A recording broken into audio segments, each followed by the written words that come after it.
Hello, good evening. You're watching AWANI Tonight with me, Saraya Mia. Prime Minister Datuk Seri Anwar Ibrahim is confident that the Malaysian economy will achieve stronger growth between 4 to 5% in 2024. Anwar, who is also Finance Minister, says this is based on strong fundamentals and reforms mapped out in the Madani Economy Framework and Budget 2024. The Prime Minister's statement comes on the back of Bank Negara's announcement that the economy grew slower than expected in the fourth quarter of 2023.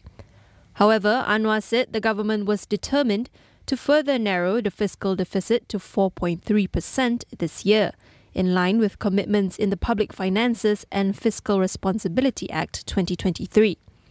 He added that strategies under the National Energy Transition Roadmap, New Industrial Master Plan 2030 and midterm review of the 12th Malaysia Plan also aim to propel quality investments in high-value-added industries. This includes the energy transition, digital and high-technology industries, which would create more job opportunities for the people. The Special Committee to study issues related to the competencies of the State Legislative Assembly in enacting Islamic laws is open to discussions with all quarters, including political parties. Anwar Ibrahim said the committee would study all views and suggestions before proceeding to the next stage. On Thursday, Anwar encouraged concerned parties to participate in the committee's discussions to improve the quality of the Sharia courts. He said once an agreement has been reached, the matter will then be brought to the Cabinet and presented to the Conference of Rulers. Anwar added that the responsibility of empowering the jurisdiction of Sharia courts through the Special Committee did not only involve states but extended to all levels. Last December, former Chief Justice Tun Zaki Tun Azmi was appointed as chairman of the Special Committee to study issues related to the competencies of the State Legislative Assembly in enacting Islamic law.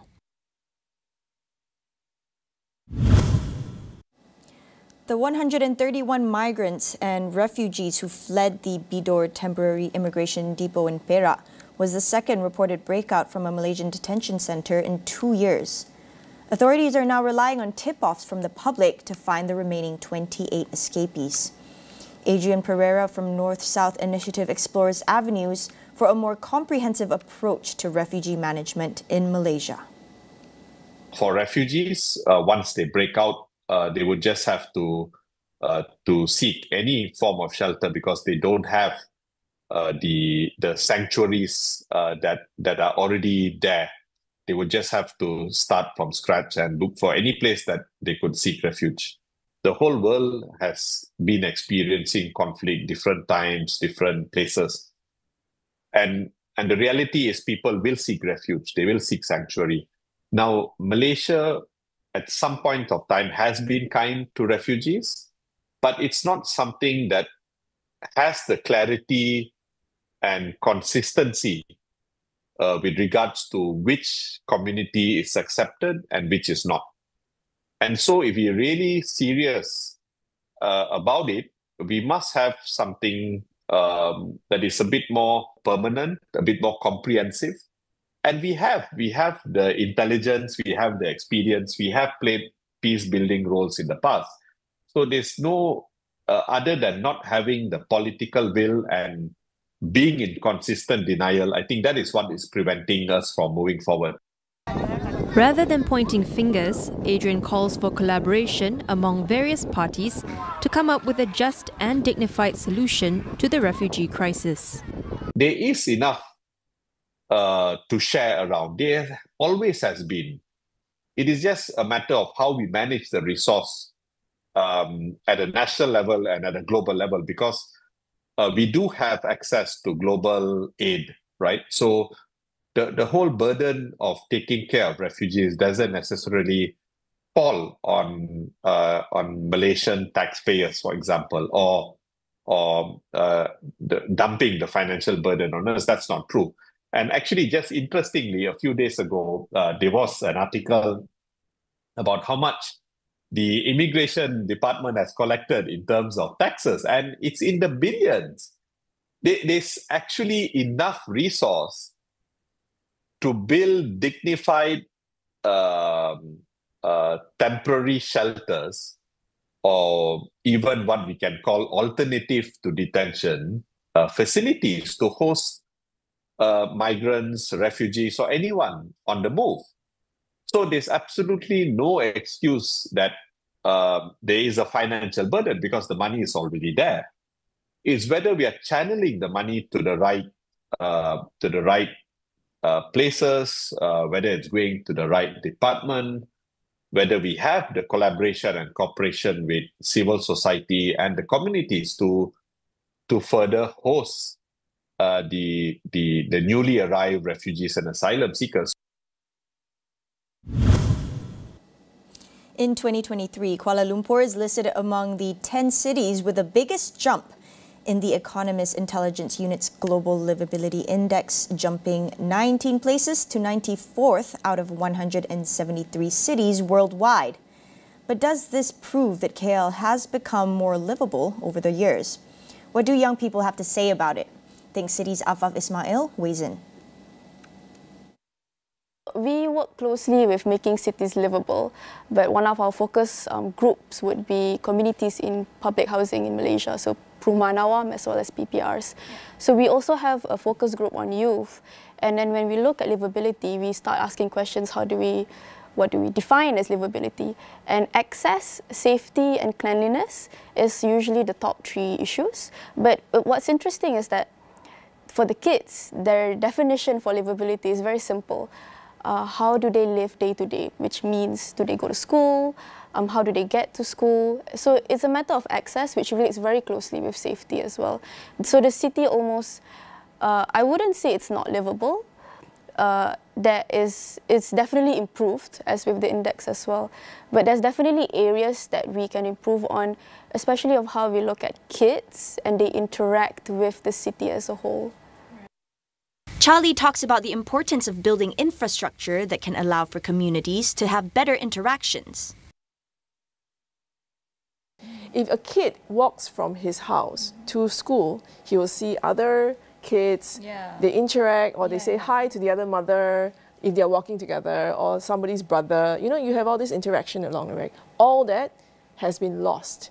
And we gave that away because we need the highway, right? So if you compound it even more across communities, there are communities that take the bus, communities that don't take the bus. That is the only time really in your busy day that you look at the other guy and go like, I see this guy every day, he goes to work every day. There's a sense of sort of trust, and that entirely gets eroded. So as we build infrastructure, we do have to think about what are we eroding? What kind of other infrastructure that you can use to build community has been lost.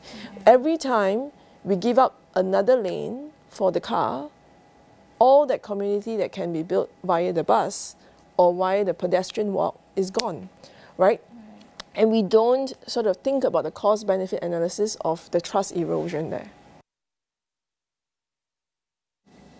You can catch the full episode at 10:30 p.m. on It's About Youth. Now we'll go for a quick break. Stay tuned for more.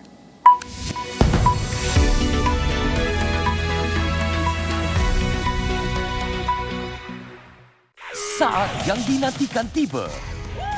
Malam kemuncak meraihkan anugerah digital terpaling trending. Nantikan persembahan yang gempar dan penyampai Most Wanted.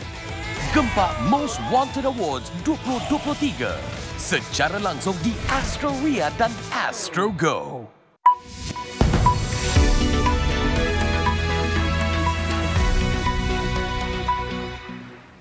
Welcome back. With allegations of human rights abuses and anti-democracy rhetorics, the projected victory of Prabowo Subianto in the Indonesian presidential election has raised concerns among his critics that it could come at a cost to the world's third largest democracy. What will his presidency bring? Taufik Rahman, editor-in-chief from Jakarta Post, weighs in. The outcry about the possibility of the death of democracy, or that Pak Prabowo will roll back some of the democratic gain, that's really a legitimate concern. But I can say that this is a concern from the urban middle class, who make up I think, significantly less than the majority poor and working class in Indonesia, who has overwhelmingly support Pak Prabowo, and by extension, this is also support for Pak Jokowi's policy that now has been backed by Pak Prabowo. So I believe this is a legitimate concern, and Pak Prabowo should address this concern about the allegation of human rights abuses and also some of the anti-democratic rhetoric that he has had in the past. But I don't think that the division is that hard, or that the split in the country is so bad that this can create sort of societal problems in the past. I think the one-round election will allow for, you know, different camps to align, or voters who has their difference in preference to sort of mend their position quickly enough. So yeah, I don't think that there is going to be a sort of major upheaval resulting from the political differences as a result of the election.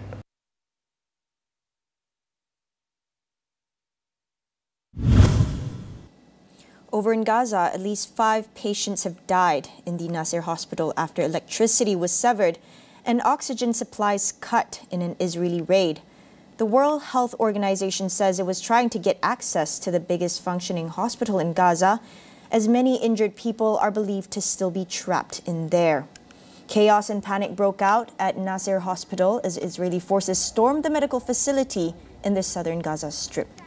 The Israeli army has besieged the facility for weeks, with hundreds of medics, patients and displaced Palestinians forced into an old building at the medical center under harsh conditions without water, food or milk for the children. The military accused Hamas of using the medical compound to hold captives, but has not provided evidence for the claim.